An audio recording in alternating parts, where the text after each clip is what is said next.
weird that like we're running the show right now. I'm like, oh God.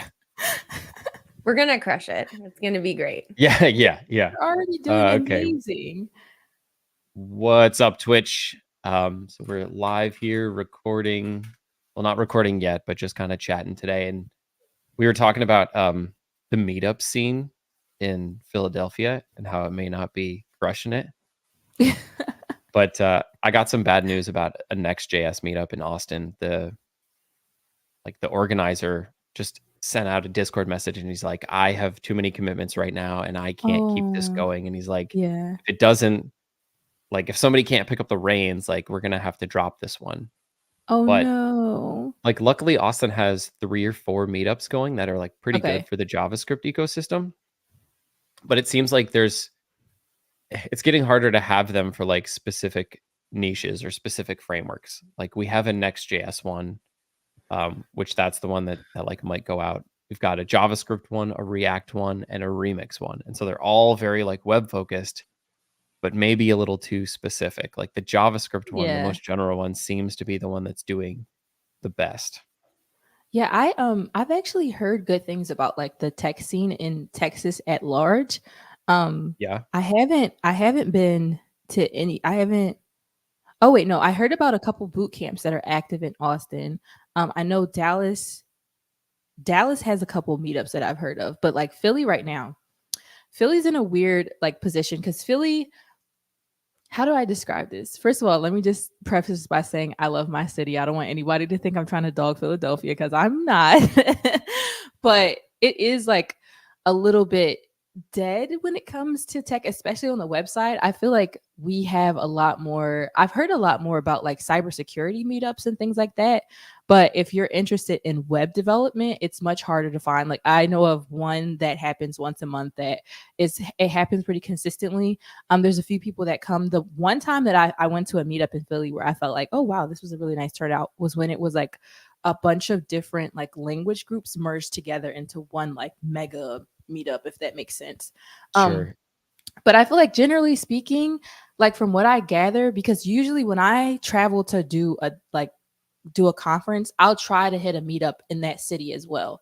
So I like always am researching like what meetups are active in such as a city if I'm going there for a conference. And the amount of times I've like looked in a lot of like there like are not many active meetups in most cities in the US at this point. Like the last one was probably like 2021 and it was virtual or something like that. That happens a lot. And it's kind of like it's a little like, oh, it's kind of heartbreaking because there's something so special about like the small local communities because I think because I got into tech during the pandemic and, you know, a lot of people who do DevRel and like developer community work, we're so used to doing everything virtually, which is great because you get such wide reach and like I could talk to you guys and you're all the way in different parts of the country. But there's something so special about getting to connect with your community on a local level, which I kind of miss. Which is one of the reasons why, like I told you, Brad, earlier that I'll be going to Atlanta on Monday to speak there. And I love going to Atlanta because Atlanta has a lot of like local tech stuff still happening. And I think that's so important. And it makes it so much like, I don't know, it's that personal touch that you sometimes don't get when you're doing things like on a larger scale. So I really like that. Yeah, I definitely agree with you there. I feel like I started getting involved into the communities during the pandemic, so it was all online stuff. I had never gone to a meetup before then. And like it was like this year that I'm like, I'm gonna start going to meetups, and it's been awesome. Like I'm seeing the same people at all the different meetups, running into like really cool people like Brooks over on the Remix team, or like you know, just big community members like Dave Rupert lives here in Austin. I saw a talk from him. And so you're just like, man, I really feel like in it when you're going and being in the same rooms as all these people. I actually have never been to an in-person meetup. Wow. Yeah. I know I've been to more conferences than I can count at this point, but there's no meetups in my area. And somebody actually, like this whole conversation reminded me that somebody from Pittsburgh, which is an hour away from me, they asked me to come kick off their meetup in October and I forgot. So I should probably get back to them. But it was like, the same kind of thing. I feel like Pittsburgh was thriving, but it's an hour away and they're usually during the weekdays and they're at like 6 or 7 p.m. So then I'm It's giving hard. the talk and then I have my bedtime is 9:30. So and I give it in my pajamas. But so Yeah. I do appreciate the virtual experience just because Yeah, of for that. sure. But like I definitely am going to follow up with the guy who asked me to see if I can come sometime in the spring and speak, because I do understand like how valuable it is. And I haven't been to a conference since August and I feel a little bit like I'm dying inside. I'm missing out on that face-to-face interaction with people. Yeah, it's something so special about that. And like I think that virtual opportunities are amazing because that's how I got into the tech industry, was because everything was virtual, so everything was accessible to me. But there is something like very unique and special about getting to experience that kind of like in-person connection. So like conferences can give you that vibe too. That's why I try to squeeze it all in. Like if I go to a conference, I'm like, let me see if I can go to a meetup and meet up with this other person who I know in the area. Like I love doing that. It's just, I don't know, it's very special. And making those, another thing that has been amazing is that, like I said, because I like was doing all these virtual meetups and I was doing the Twitter spaces and everything, like I interacted with so many people that I had never actually met. Like Becca, you're one of them. We had interacted for years and then we finally got to meet in April. And I don't know, there's something so like special about that. It's like, oh my gosh, I thought you were super tall. And you're like, you know what I mean? Stuff like that. Very short. I am very short. Yeah. And I love that kind of thing. So yeah, it's definitely very special. And it's nice to see, like, I do think that slowly but surely people are starting to do the community organizing again locally, because I think a lot of people really miss that. Like you kind of get burnt out from doing the Zoom interactions and having to like interact with people like that all the time.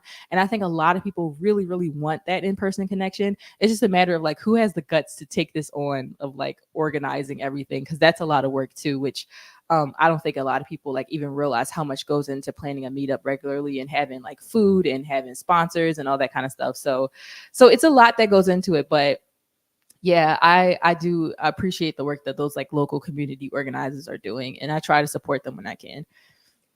It's so hard right now too. Like even talking about sponsorships, it's really hard to get a sponsorship. And so you're like putting in all of this time and effort to get people there. And so people know about it. And it, like, in a lot of ways, it takes investment, right? You might have the first time where nobody shows up, or like the first couple of times it's just like the friends you reached out to directly. Yeah. But I think the part of it is that consistency, because you can build something really special in person. That's, I think, a lot harder to build online. Yeah, for sure. For sure. And I think one thing I would like to see more happening is like, we don't really have to do like a separate Python and JavaScript. Why can't we all just kind of get together and have like, you know what I mean?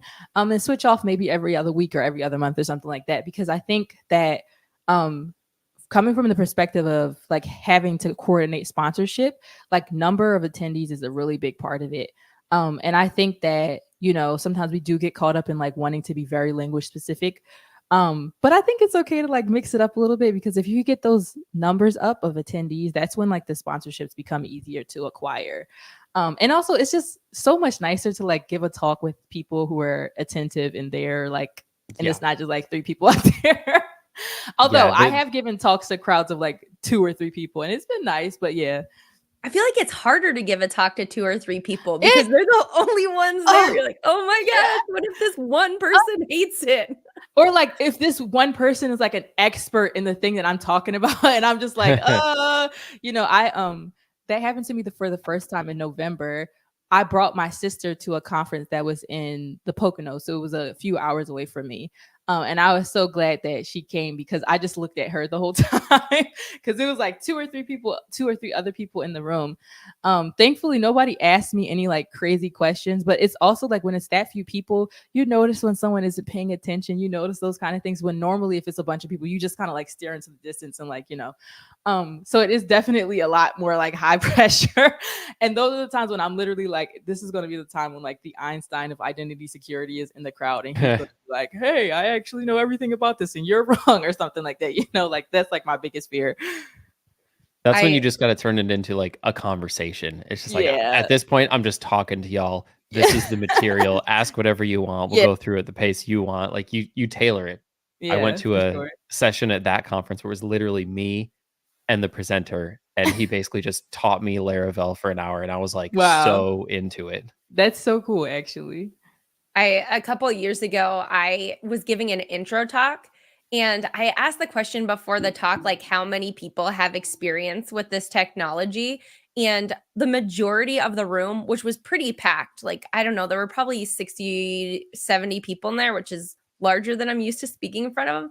Most of them had more experience than I did. I was like, why are you at an intro talk?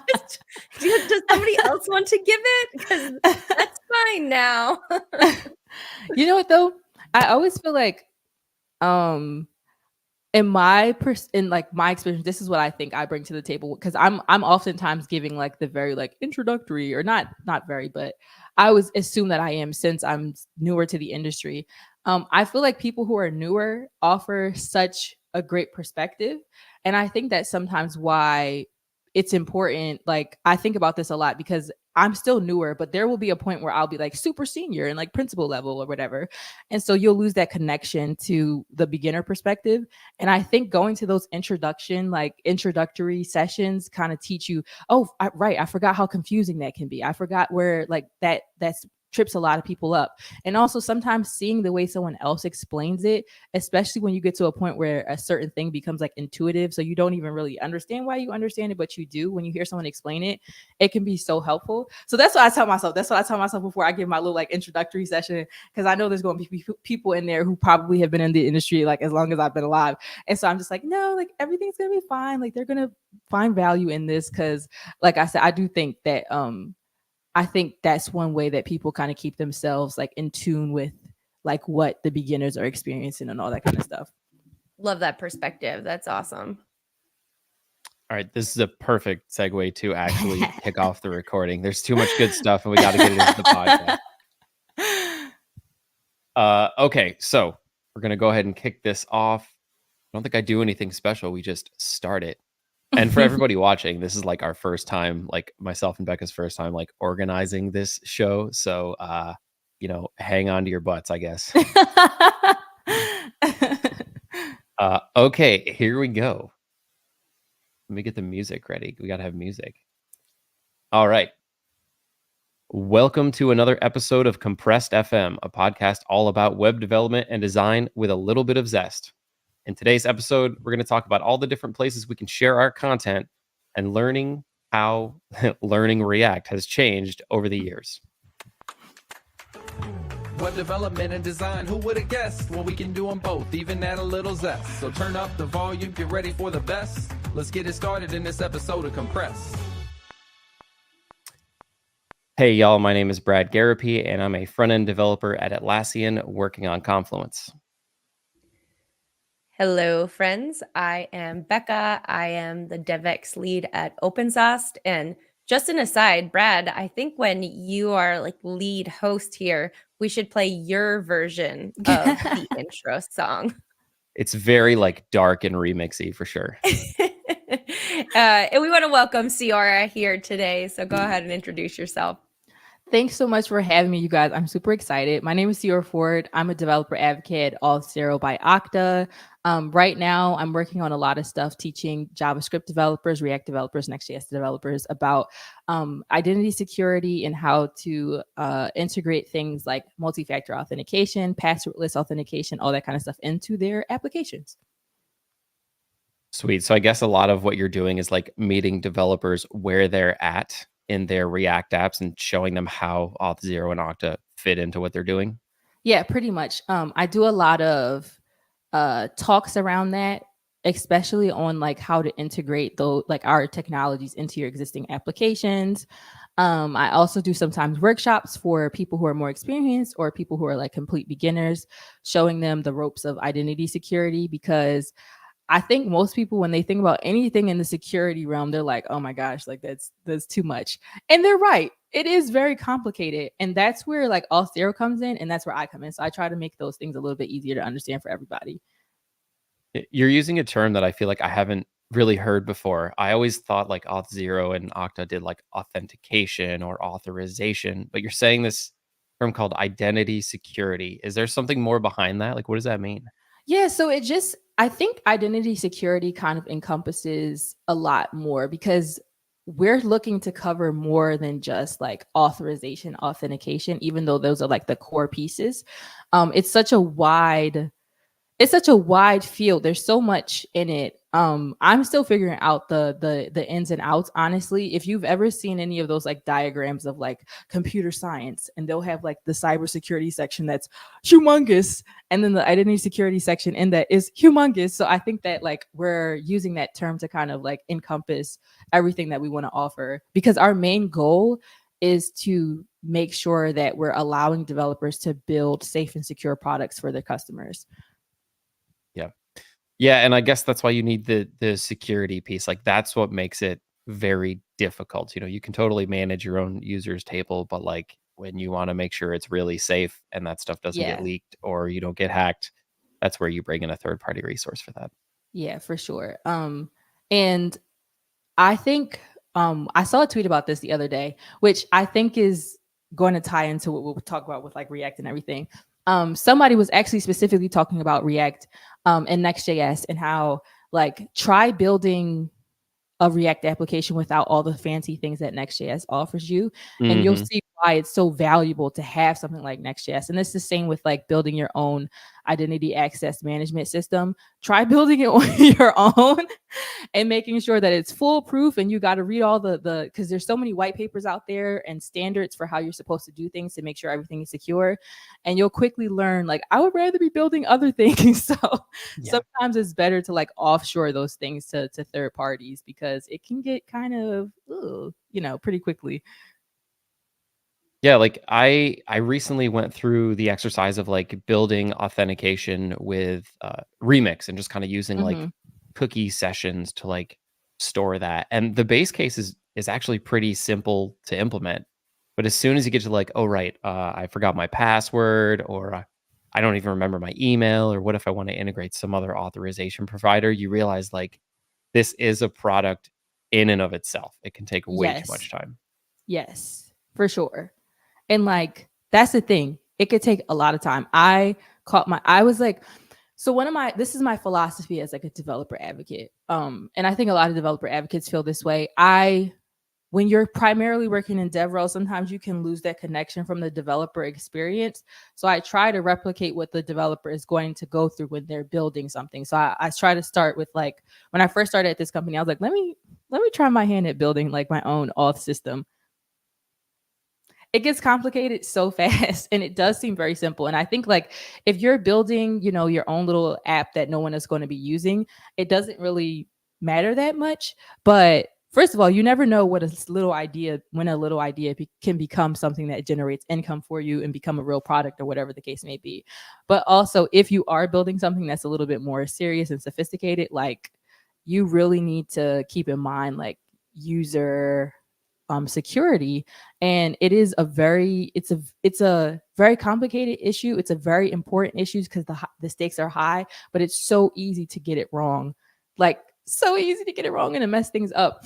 So I'm really happy to be working in a company where I feel like we're actually building something that helps people, and it's not just like, there to add on complexity to like an issue that doesn't need to be that difficult.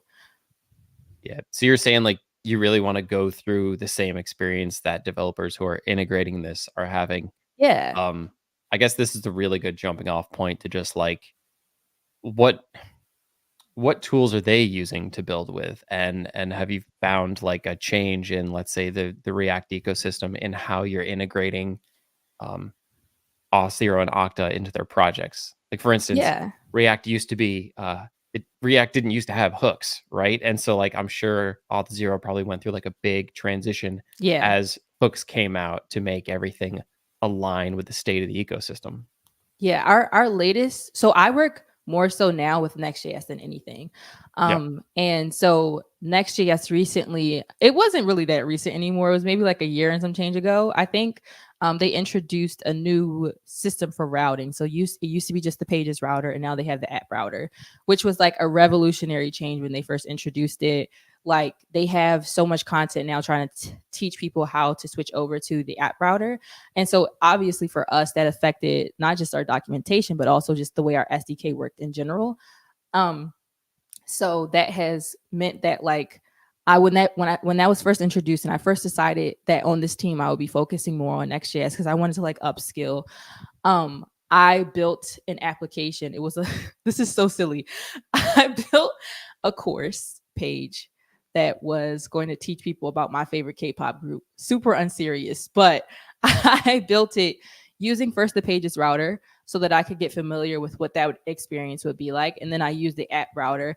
And I have a lot of opinions on the app router. I see somebody in the chat says that they love the app router. I think it's okay. Tell us. We want to hear your opinions on the app router. I actually think it makes so much sense if you have a really large enterprise like application, because that's when routing gets really complicated. And the Pages router I think can be a little bit too simplistic for that kind of use case. But like for me, building a silly little course page, it's like I don't really feel like I need to. Sometimes if you ever watch me live stream, because I'll go live and like work on projects I'm building for talks and stuff like that. And maybe this is not a good thing to do since, like I said, I'm trying to replicate the experience of the developer, but I'm very big on like not over engineering. I want it to be as simple as possible. That's always my like philosophy. Like if it doesn't have to be there, then why is it there? And sometimes like with some things in the React ecosystem, I feel like we get into the habit of like over engineering just because we can. And I feel like the app router can kind of cross into that territory. I kind of wish the messaging was more clear on when's the best time to use that router, because I don't think you should always use it. Although I'm not clear on what like direction Vercel is going to be going in, if they're going to completely deprecate like the Pages router eventually. I hope they don't, because I think it has a lot of like use cases still, and I think it's still very useful. But yeah, I do think that it's not like the right thing for everything, which is probably the case for most technologies. It's just that sometimes when like whatever company introduces a new thing, a new part of their SDK, whatever, or for Next.js, when they introduce this totally new feature, they want everybody to use it. And so they're not super clear on their messaging about like when you should use it. And that's kind of my thing. I don't think it's like the best thing to use all the time. So that's my thoughts on it. Nothing too spicy. I think it's great though. Yeah, I think, that's one of the challenges that we see with a lot of technologies out there, where there's not clear documentation on that. And that's something that I feel like belongs in documentation. Like when should you use this technology or this specific feature, right? Or what are the trade-offs when you're doing it? And sometimes you kind of get like stuck in the weeds. Like I was researching for a blog post before this and looking at different headless CMSs, right? And there's just like number one, there's a ton of them. Number two, like you just have to like really dig in to figure out like, okay, well, this has this thing, this other one has this feature. And then you have to figure out like, okay, so what does this mean for my use case? Like, is this does this have the right trade-offs, or should I be using something else, or should I be using this in a different way? And I think that's especially tricky for anybody that's coming into tech now, because there's just like so much it's information overload out there. Yeah. And I just was literally going to say that, because that's kind of my issue with it at the end of the day. I'm of the mindset that documentation should not assume any prior knowledge, and they should give you as much as they can off the like just from the beginning. And so if you're a more senior developer, you can look at how the app router works and immediately determine if it's the right use case for you, if this is the right thing you should be using for whatever your use case is.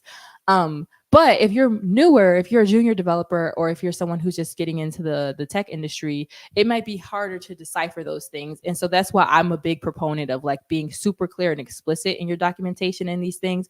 And of course, like, I do think that it's good to work those muscles of like deciphering when you should use something and when you shouldn't. But that's another reason why I think we should have this in documentation. I think it should talk about when you should use it and why. Like explain, this is why you should use the app router for this specific use case, because then that trains someone who's newer or who's more junior and what steps they should be walking through when they're looking at a piece of technology and trying to assess whether it's the right thing for them, which is always my perspective. I'm always very much so like, I think if we build things write things, teach things from the perspective of the beginner, then it'll be a good experience for everyone. So that's why I always try to start there. I feel like that's like kind of onboarding new developers, right? Like if they don't have to sort through all of your information, then you're creating like you're reducing the friction for them to get started. So like I do understand that perspective of like being vague just because you're expanding use cases, I guess, by not being direct about it. But also I wonder how many people you lose because of the amount of friction that you set up by not giving that information. Yeah, I like I'm 4 years into being in the tech industry, but I still remember being confused like it was yesterday. Like I remember trying to build my first blog in what was like one of the most popular React frameworks at the time, which was Gatsby. And I was so confused. Oh my gosh, you guys. I was thoroughly confused. And now I could probably look at the Gatsby documentation and be like, okay, this is what this actually means. But I do always think about that, and I don't want anybody to experience that. And the thing is too, like it's not just the junior developers who are experiencing this kind of like confusion, because if you're a senior developer in Python or some sort of backend technology, you could walk into like some new framework documentation because you for whatever reason have to work on the front end side of things, and you could be confused. It's not just like the juniors who are confused by these things. So yeah, I that's why I always try to like start from that perspective, because I think that covers a lot of bases, and it makes like I think that we should try to remove as much friction as possible. I see a little kid in the background. I'm trying not to get distracted. Sorry. It's so cute.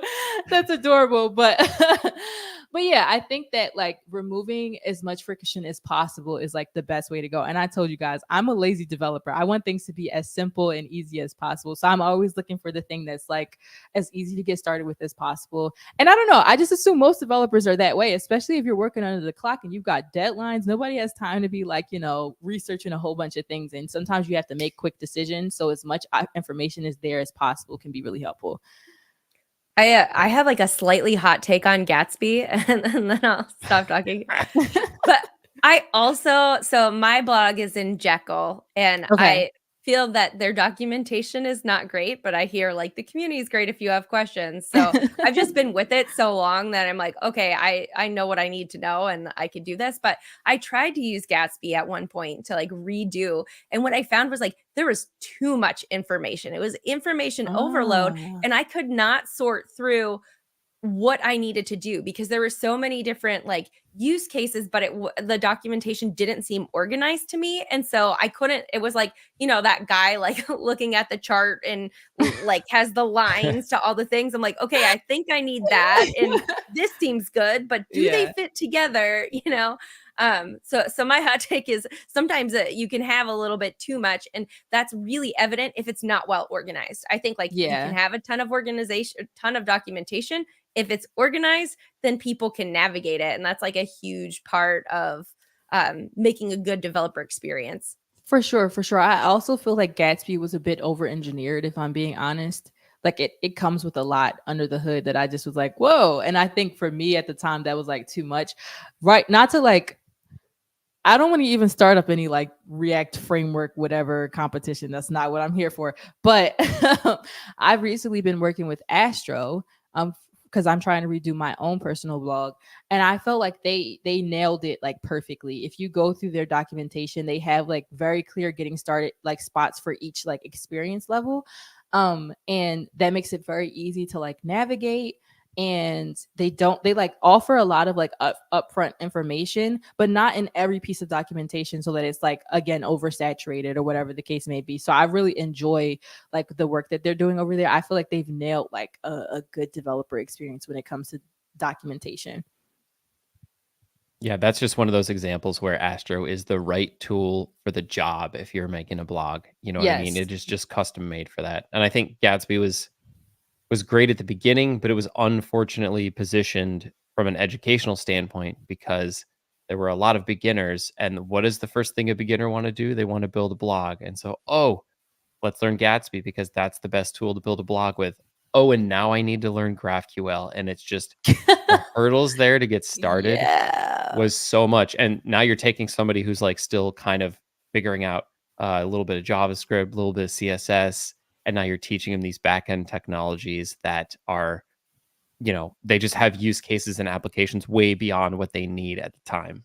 Yeah, for sure. And like I've worked with GraphQL. The last company I worked at was like specializing in GraphQL. And let me tell you, I don't know. First of all, let me just say, I don't know why I keep getting involved in like niches of the industry that are like really complicated. Like, because when I first got into the tech industry, I was doing AWS. So why did I do that to myself? And then I went to GraphQL, and then now I'm doing like identity security. Like, girl, come on, stop torturing yourself. But GraphQL is definitely like a very non-beginner friendly technology for sure. And I think that if there's any like GraphQL experts out there, there's like a definite need for some more beginner friendly like language around how to use GraphQL. But I definitely think that made like the barrier to entry for Gatsby super high. The fact that like came out the box and you kind of eventually had to deal with it. Yeah, but talking about a low barrier entry, the sponsor of today's episode, Convex, truly does make the barrier to entry for creating a fully type-safe backend very, very low. And so Convex is a backend made for founders, for people who want to build products. It's a backend as a service, and it's perfect if you're just looking for a way to get a database access into your project. We actually had James Cowling on a previous episode, and he was talking about like where do databases fit in the age of AI.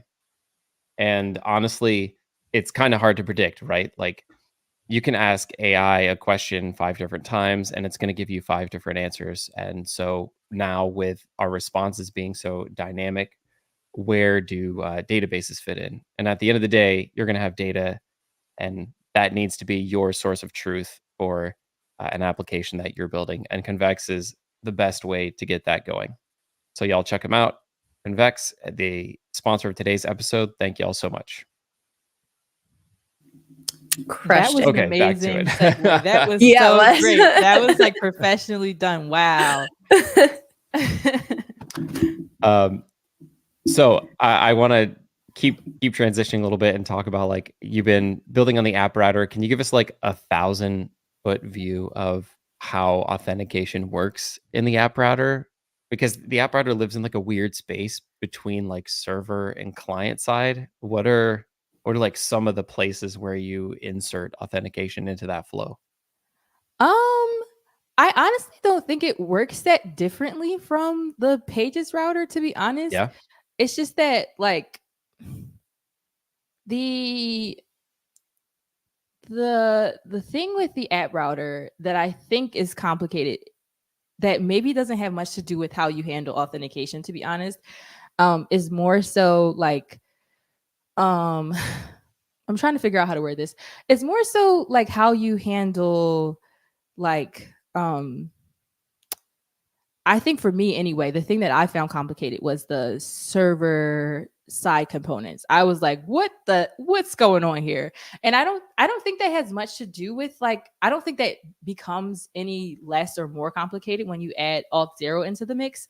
It's just that when you add Auth0 into the mix, you place things a little bit differently because the routing is handled differently. So it's not really a matter of like, it's just a matter of where the, does that make sense? Where the like files go and all that kind of stuff. It does. So I would figure like Auth0's hooks or functions live in the server bits of the app router, right? Like it reads in the request and probably does the Auth0 magic that spits out, is there a user or not? Is that where you kind of stick that in to integrate?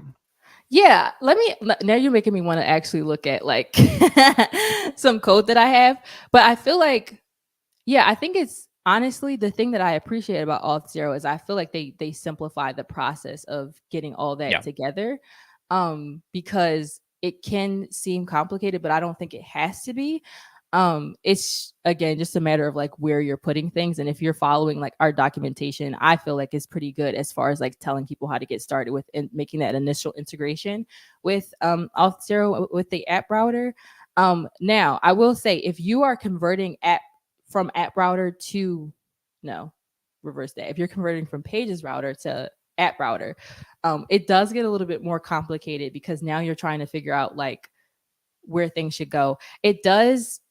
Next.js does make it easier because you can have the two exist side by side. It's a phrase they use for like incremental integration. That's what it's called. You can like incrementally adopt, or is it incremental? Incremental You know, adoption. Yeah. So adoption. There we you go. can run both at the same time. Exactly. I think Yeah. that's when things would probably start to get complicated, which now that I think about it, I haven't actually tried to. I've only started with @router or started with pages router. I've never actually tried to convert the two. I have like at times been looking at documentation for the app router when I'm trying to work with the pages router and vice versa and get like confused and everything. But I don't think it's that much more complicated with the app router when it comes to like integrating with Auth0, to be honest, which is a good thing, because if it was complicated, I wouldn't be having such a good time. Yeah. Yeah. I think the benefits there of the app router is they're giving you more access to server-side code. Yeah. And when you have access to server-side code, you have all the access to your authentication provider or your database or all your secrets. And then when you can perform those actions on the server, you don't have to sit around and wait on the client side. Like, have you Yeah. ever written something in the pages router or any client side rendered React app where you're like, need to send an API call to figure out if you're authenticated or not, and somehow not expose any secrets and show like an empty login state until you get that response back? Like, it's just like not a great experience. And so as Yeah. Next.js brings server more to the forefront, now all these, back end type pieces become more valuable. This is why I say that I think @router is a really smart decision for larger applications, because that's when like performance and size of the application becomes a really big deal. So like sometimes when you're building like a little demo app, like it doesn't always have a whole lot of impact. But when we're talking about things that are a bit more robust and a bit larger, that's when it makes sense to have things being done on the server side, because that response time is much shorter. And if you've got users waiting for some information or whatever, like that's when time is money. Like a few seconds can be the difference between if your user is waiting to log in and things are taking a while, that could be the difference between you having a new customer and you not. And that's when I start to see why the app router would make sense. I would really be interested in hearing, like, I should look this up, if they have any use cases or examples of like a company who has a larger enterprise application converting from pages to app router and seeing the differences in performance statistics that they have, because that's when like I think that it makes so much sense to switch over. That's why I say like I don't feel like you always have to use it. I feel like if you have the the need for that kind of like performance, that kind of standard of performance, then it makes a lot of sense, because like you said, you don't want to be waiting for that API call to come back and your user is like, oh, you know what, never mind, I don't want to do this, I could just use like such and such other website. That's when that stuff really, really starts to matter. And if you look through the Next.js documentation, that's like their biggest use case for like the app router and doing more things on the server side, is because that shortens that response time, which makes things like considerably faster. I do wish, like I said, I love a little statistic. I love hearing like it makes it 50% faster. I would love to know like if there's any more information about that out there, but maybe that's something that's reminding me to research this after this we're finished recording this. Yeah, and it also opens the door for things like streaming and server components and things like that. So that'll all increase performance over time. Yeah, exactly. So you were talking to us before the show about, in a past life, you were like a digital, what was it, like a digital marketer? Yeah. Yeah. Okay. And so I'm sure you took a lot of those skills into your current position as a developer advocate at Okta. I would love to hear more about like the crossover between those two skill sets. And then like as content creators ourselves, Becca and I would totally be interested in hearing your thoughts and opinions on like some social media platforms where the best places to post are. Just give us some advice. So actually, me being a digital marketer helped me so much getting into the tech industry, because I just marketed myself. That was basically what I was doing the whole time, which sounds really funny, but it worked. Everybody really needs that skill for sure. Yeah, for sure. And it helped me so much because I had previously been helping like local businesses with increasing their social media reach and doing things like sharing content to get more customers and things like that. I had actually, one of my clients had been a boot camp that was based out of Washington, D.C., a coding boot camp. And I remember like helping them get their content strategy started up. And that was like one of my first little introductions to coding and stuff. And so I just used a lot of those same tactics to get my own information out there, which is essentially learning in public. And so now when I'm doing things, I'm not as good at it because it's not my sole focus anymore. But it is super helpful to be familiar with what works on which social media platforms. And I think that's like the important thing that a lot of people don't realize.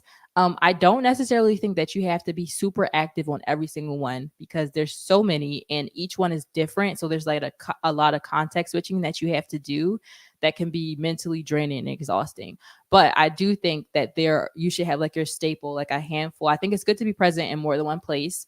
I also think that one thing more people should get into, myself included, is having an email newsletter. So like one thing that Twitter has shown me is that as long as a platform is owned by someone else, you can't really control too much how much access you have to your audience. So it takes one algorithmic change for like you not to be getting as much reach anymore and all that kind of stuff. And that's why I see the value in having like an email newsletter, because that is your platform. Those are your people and you control how the information gets to them, because Gmail or email, whatever, is not changing anytime soon. That's going to be the same forever. Okay. So I love that strategy. Okay. So it's like have your own blog, have your own email newsletter. But then my big struggle is how do you get people to come to there when there's not a natural place to like blast out those links, right? So I think that's where actually posting on another platform owned by some other yes. company can bring traffic your way. Yeah, exactly. That's like the end goal, is to always be directing people back to you. So like you're going to be using that as like your funnel, which is what you do with a business. So when a business is like active on social media, a lot of times the end goal is to get people back on your platform, which can be hard because a lot of social media platforms nowadays are built with the intention of keeping people on the platform. But there are lots of clever ways you can get around this. So for instance, I've been experimenting a lot with TikTok lately, because I really do think that video is going to be the way to go moving forward. And the nice thing about TikTok is if you make content for TikTok, you can repost that basically anywhere. You can repost it on Instagram, you can repost it on Twitter, you can repost it on YouTube. And so you get a lot of reach out of like 1 minute video that you made. Thing about TikTok though is that it's very hard to get people off of the platform. They don't make it easy to post links. They don't make it easy to share links with people and all that kind of stuff. So one thing that I've been doing is I try to make things like very catchy. So like if I'm directing people to my Twitch channel, that's a very easy username to remember. If I'm directing people to my blog, that's a very easy like URL to remember. And that's kind of like the flow that I'm going for, because you can't leave a link in the comments. That's not going to work. People aren't going to go to your profile to click a link. They're being lazy. And again, TikTok makes it very hard to get people off the platform. But I have noticed that if I mention like, if I specifically mention, yeah, I'll be streaming next week and this is what I plan on doing because I'm learning in public, which is a great way to learn how to code. You should like stop by if you're interested in learning JavaScript or whatever.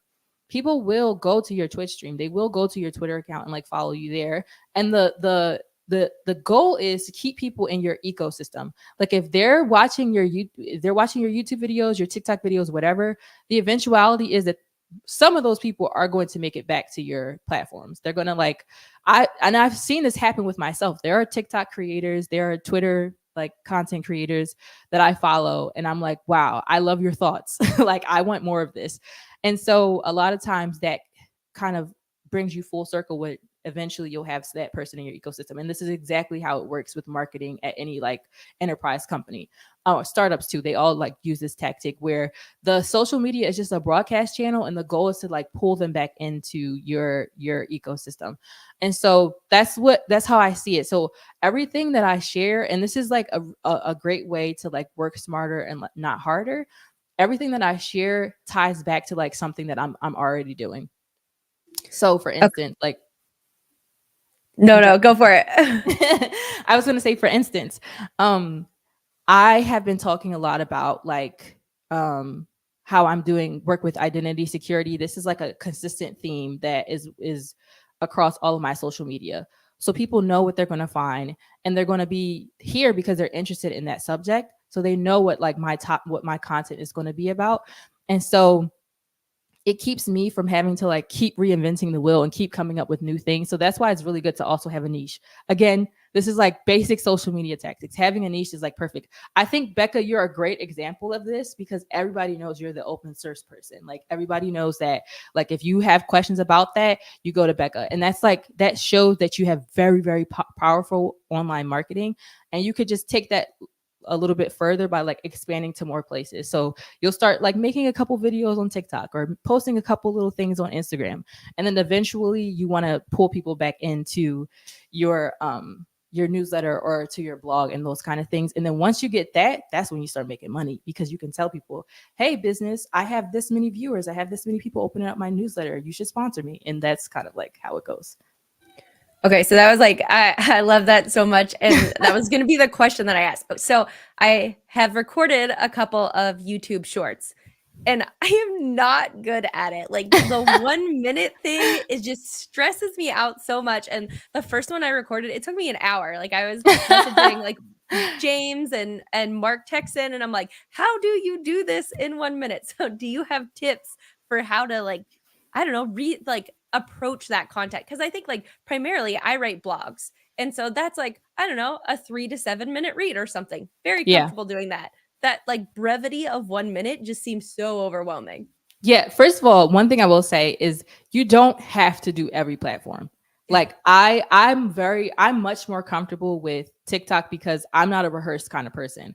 If I have to remember lines, which is a lot of times how like YouTube videos are, they're very scripted, I'm done. That's not something I can do. So I'll probably never be like a long form YouTube video kind of person. That's just not for me.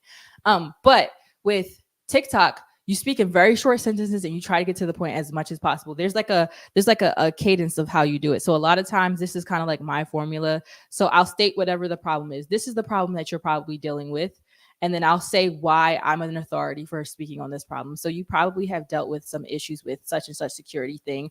I work at a cyber identity security company and we deal with these kind of problems all the time. Here's the solution. Boom. That's it. Like that's usually my formula because people have such a short attention spans. They want you to get to the point immediately. And then, which is something that I wish like that I'm realizing about TikTok, it's you have like all the features that keep people on your page, you don't start getting until you have more followers. But the goal, and I say that because I would really like to be able to build like a playlist of videos on each topic to keep people like scrolling through my page. But I can't do that yet because they haven't given me that feature. But the goal is to like post like 3 videos like that in a day. And I usually do that on, I haven't really that much this month because I've been taking a little bit of a break, but like usually Wednesday, Thursday, Friday is my video day. So I'll post like 2 videos and then maybe one video response to a question. And that's kind of like how I do things. And like I said, the thing with TikTok, which is also true of Instagram Reels and also true in turn of YouTube Shorts, is that it's supposed to be like very authentic and real. So it shouldn't feel scripted. People come there for human connection. They're not coming there to like watch an educational scripted video. They would go to a YouTube video for that. So that's why I think it's best to like not script it, kind of have an idea of what you want to say. If that's hard for you, I think it's okay to have like some talking points. Another thing that I'll do sometimes is like literally have a list of things that I want to say and share that list with the viewers as well. So they didn't know what I'm talking about. But that's kind of like my formula is like, here's the problem. Here's why I'm the expert on it. And you should listen to me. Here's the solution. And like, try to like finish it out with that kind of like cadence. That's what I've realized works so far. I'm still figuring it out, but yeah. And like I said, again, I just want to reemphasize, you don't have to be active on every social media platform. Like there are some that are going to vibe with you and some that don't. For me, LinkedIn is not it. I've tried. It's just not that place for me. LinkedIn is where I like, will be like, hey, I just made this blog post. You should read it. And like, that's it. Or I'll cross stream onto LinkedIn when I'm like going live or whatever. But otherwise, it's not for me. And I'm not going to keep forcing it. And so TikTok might not be the place for you. It doesn't like have to be. But I do think it's good to have like a couple like social media platforms in your arsenal so that you can have like a nice little audience of people to broadcast to. I think that's what I want to talk a little bit more about. Like I've got a YouTube channel. I've got like 150 videos there. I'm on Twitch. I'm an affiliate at this point. I've got my own blog with like 100 posts. I've got a Twitter. And so when I want to like make a next thing to share, like I want to make this video about the anatomy of a remix route, how do I decide where to put it? There's too many options, right? Where do I need to put my eggs in what basket to be most effective? So that depends on a lot of different things. It depends on like who you're trying to reach and where they're going to be. So for me, right, when I make identity security videos, sometimes I'm trying to reach developers. Sometimes I'm trying to reach like regular people who need to know not to use a notebook for passwords. If that's the kind of thing that I'm doing, I'm going to make a TikTok video because that's where like the regular people are. There are some developer people there too, like developers there as well. But it really just depends on like who you want to reach and how far you can reach. Now, I've realized with Twitter, I don't get as far with that. Because there's been so many like changes in the algorithm that it's just not the same. Like I used to, maybe 2 years ago, I used to get like so much more reach, but not as much anymore, which is why I say not to put all your eggs in one basket and like try different places. Another thing that is very helpful is also determining like you're making content on Remix. Where is Remix active? Because you would want them to reshare your stuff too. That's another thing that people don't think about. Good point. When I'm making videos, it's like TikTok is a new platform for me. I only have like 300 followers, if that. So I don't have as much reach as like some other people. And the way that I kind of like, this sounds bad. I'm not using them, but like you can co-opt other people's reach by like stitching them and doing things like that and like commenting under their videos and being active where they are. So like if I'm making a video about a product that's really popular, I'm going to be sharing that wherever that like product is active at. So if they're active on LinkedIn and YouTube or whatever, or Twitter, I'm going to be sharing that and like tagging them because the likelihood is that they're going to be happy that someone in the community is making content about like what they're building. They'll probably share it in their newsletter if they have one. They might even feature it on their website, stuff like that. So I try to like, I think about all those things because you can like use other people's existing platform, especially if you're doing them a service by like talking about their product, because you don't have to do that. And it does help them in turn. So they should help you back.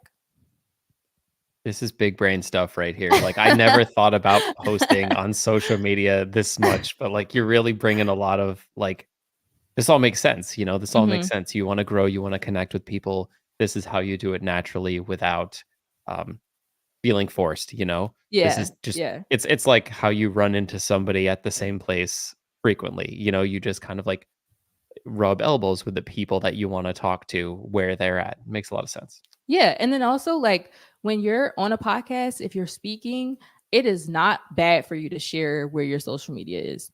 It's not like you are up there giving them information probably for free, unless it's a conference and they pay for the ticket, but you get the point. You're giving them information, you're giving them something valuable. It makes complete sense for them to do something for you in return. And I don't think that's like bad or embarrassing to be like, also like, please follow me on Twitter. You know what I mean? Because a lot of times if someone is sitting there watching you talk for an hour, or they're listening to you talk on a podcast for an hour, you stuck around this long for a reason. You're going to want to know more about what I talk about and how I feel about things. So why not like connect with me on LinkedIn and connect with me on Twitter? And another really good thing to do is to engage with the people who make those connections. So like there's been times where I've met people at conferences. And sometimes I think that when you're at a conference or you're on a podcast, people tend to think that like, oh my gosh, this person is a celebrity. We're not. We're regular people. And so engage with them like they are. And that creates like a very good like vibe around your social. And people are going to want to continue supporting you if you interact with them in a really like holistic and natural kind of way.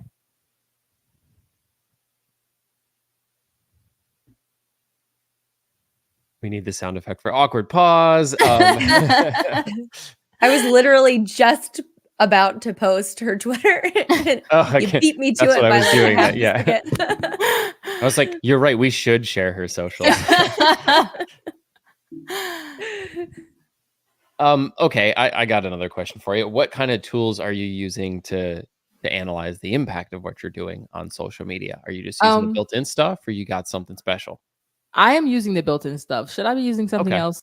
Absolutely. Really? I really want to use something that will allow me to post to multiple places at the same time. Because I do find it very tedious to have to like go on TikTok and then go on Twitter and then go on Threads and then go, it's like, oh my gosh. But I'm not right now. And why aren't I? I don't even know. I like tweeted like a couple months ago, like, hey, does anyone have any like free or cheap like tools for posting to several different like social media platforms? And people gave me a bunch of recommendations, and I haven't looked at any of them, so that's on me.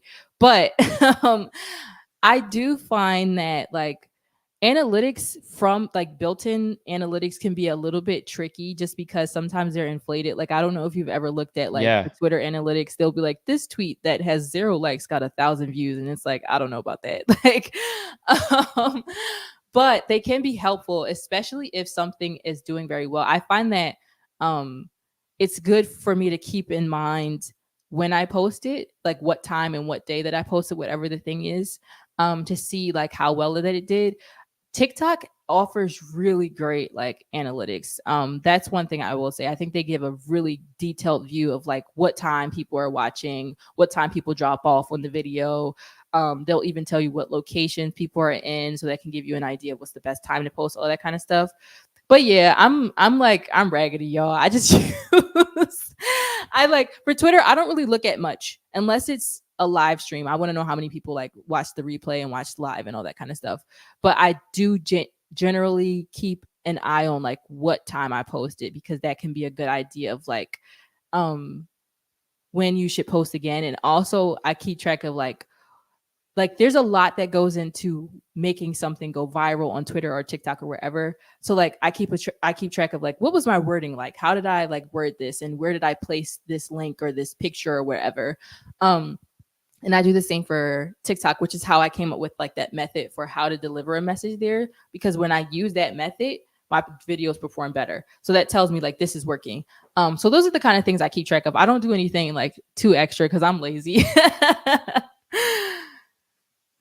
What about like alternative social networks? I know like there's Blue Sky, Mastodon, Threads kind of popped up after Twitter changed ownership. Yeah. Have you checked those out? What are your thoughts? Yeah, I've tried Blue Sky. I never tried Mastodon because I just couldn't get into it. I've tried Threads. The one thing I will say about all of these like these places is that after a while, people got kind of drop off. So I'm still on Threads. I don't really post on Blue Sky anymore, but it's just like they didn't really keep people around the way that Twitter did.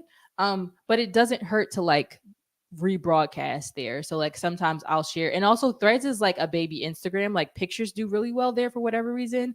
So like if I say like, oh my gosh, like this Next.js thing is like so cool, people aren't really going to pay attention. But if it's a graphic, that might do better.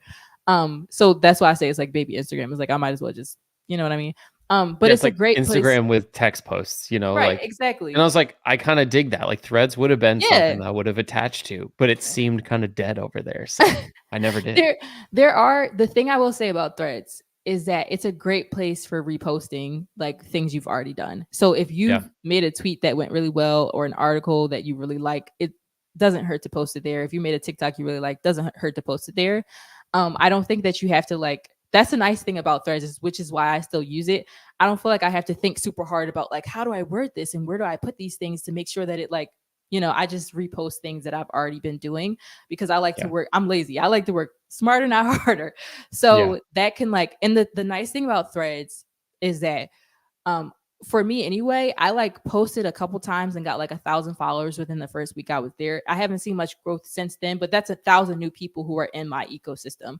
So it never hurts to like share something there because you never know who's going to like, you know, be a fan and stick around because of that. I think we're getting a little closer to the hour. Becca, is there anything you wanted to touch on that we haven't? Or Ciora, is there anything that you want to talk about that we haven't? Nothing's coming to mind for me. I do want to give a shout out to my I'm excited about this, you guys. So I talked a little bit about this with you, Brad, before we started, but I'm giving a talk soon in Atlanta. I might have mentioned this during the show. It's Beyonce themed, you guys. I'm so excited. Like I have to do this with my talks because it motivates me to actually, number one, build the demo and write the talk. So I've built a Next.js website that is, it's like a fake Ticketmaster, but just for Beyonce. I hope the prices are better. the price. First of all, the currency isn't real, because I was like, if I say here that the tickets are $50, some Beyonce fan is going to find my website and like come for me. And I just did. So I went from like dollars to B coins, and then somebody who watched me stream live was like, the crypto guys are going to be on you. So I was like, never mind. Now the currency is Beyonce bucks. Beyonce bucks, yes. It's totally fake. Nobody can get confused by that. But I'm using passwordless authentication for this, so that's how I'm like integrating the Auth0 API and all that kind of stuff. And I'm really excited because I love Beyonce, y'all. Like, this is why I try to make all of my talks have a little bit of like something special in it, because part of it is because I want my talks to be memorable, but honestly, the main thing is like when I'm obsessed with something, I'm going to work on it. So I'm going to work on this. I'm probably going to work on this like after we're done, because I got the basic functionality, but the star of the show with this website is the design. I can't have a Beyonce website and it not be like absolutely gorgeous. You know what I mean? So that's the one thing I want to talk about. That's the last thing I'm going to say, because I'm so excited about it, you guys. I just can't help but talk about it with everybody. Yeah, you need Love that. it. Like when you do something like that, somebody will never forget that conference talk, you know? Yeah. And I'm never going to forget it. I'm obsessed. There's no way I can say anything better than Beyonce bucks. So I think maybe we can move to picks and plugs. I'm gonna like try to integrate the Stripe API into it. I don't know if you could do that with like a fake currency, but I'll figure something out. I'll figure something out so people can buy like fake Beyonce tickets, and it'll be fun. I don't know. We'll see. We'll see how it goes. Stripe should do that, like supporting fake currencies. That'd be interesting. Right? For demos. I've never used the Stripe API before. So I'm like, hopefully, I plan on streaming live with someone from the Stripe DevRel team so we can figure this out together. And it's probably going to be a lot of fun. I'll probably do that sometime next month. Nice. I'm so unserious, you guys. I gotta like make things a little bit fun, because identity security is like, so I gotta spice it up a little bit. All right. Okay, moving so on yeah. to picks and plugs. You want to go first, Brad? Yes. Okay, picks and plugs. So my pick today is, I'm gonna say, my dog Roman. We had to say goodbye to him yesterday. He was 17, and I just want to say he was a good dog, and I had to make him my pick today. Oh, it's okay. It was he was awesome. Yeah. And then I guess for my plug, everybody can go check out all my social media, right? Because Sierra's been teaching me how to make it better. We're gonna make that twitter.com/bradgarropy or youtube.com/bradgarropy. Oh, cool. You got your full name as your username? That's so dope. I mean, nobody has that. My family is, not that big, and the Garropys aren't a big tech family. So that's still dope. Awesome. Becca, go for it. Okay, so my pick this week is going to be the podcast The Game with Alex Hormozy. The episodes are pretty short, but he's talking about like building a $1 billion business or something like that. He always has really great, insightful things, like both about just how to approach hard challenges, but also entrepreneurship as well. So I really enjoyed that one. And so that's my pick. And my plug is going to be my company, opensauce.pizza. It's not my company. I work for that company. Is B Dougie's company. But my team has been crushing it lately. So real shout out goes to them. We're about to launch a really big feature. So I'm really excited about all the hard work everybody's been putting in and seeing like how awesome our little team is. So that's my plug today. And I'll send it over to you, Sierra. So my pick today, I think, is going to be the show The Good Place. I'm like 2 or 3 years late because it like finished and aired and everything. But I'm thinking about it because every Wednesday, me and my partner, like that's our day to spend time together every week. So we have been binge watching that show together. So I'm going to watch it later on today because I try not to watch it without them. But it's such a good show. It's so funny. And I think it makes a lot of like really good points about just like life and humanity in general that like you would not expect to find in a comedy. So it's really like delightful in that way. And then my plug will be my social media accounts. Like my username is the same everywhere. It's Ceoreo. That's CEEOREO _. if you want to see me be like completely unserious about tech, follow me on any social media. I try to be serious when I talk about identity security because it's a serious thing, but I can't help but be a little silly sometimes, you guys. So follow me wherever and interact with me, comment. I like talking to people. You can DM me on LinkedIn or Twitter, whatever, and we can chat about like auth or identity or just tech stuff in general. Sweet. And remind us, where is this Good Place show on? I It's definitely want to on check it out. It's on Netflix right now. It's really, really good. It makes me laugh, and it's also very like it's just a good show. It makes me feel hopeful about like the state of humanity, which is rare nowadays. We're definitely gonna have to check that out. Yeah. Ciora, thank you so much for coming on the podcast. It was a great Yeah. discussion. Thanks for having me. I'm so excited I got to do this. Yeah, this was awesome. Thanks, Ciora. No problem. And now I got to remember how we end it. And that's all we've got. I think that's it. Sounds good. Ashley, fix that. Okay, so we're just like chilling on stream. We're gonna say bye to stream. Y'all, thanks for hanging out. It was a great episode. Thanks for chatting. Thanks for asking questions. And we'll see y'all next week, next Wednesday when we record. Bye. Later. See you guys.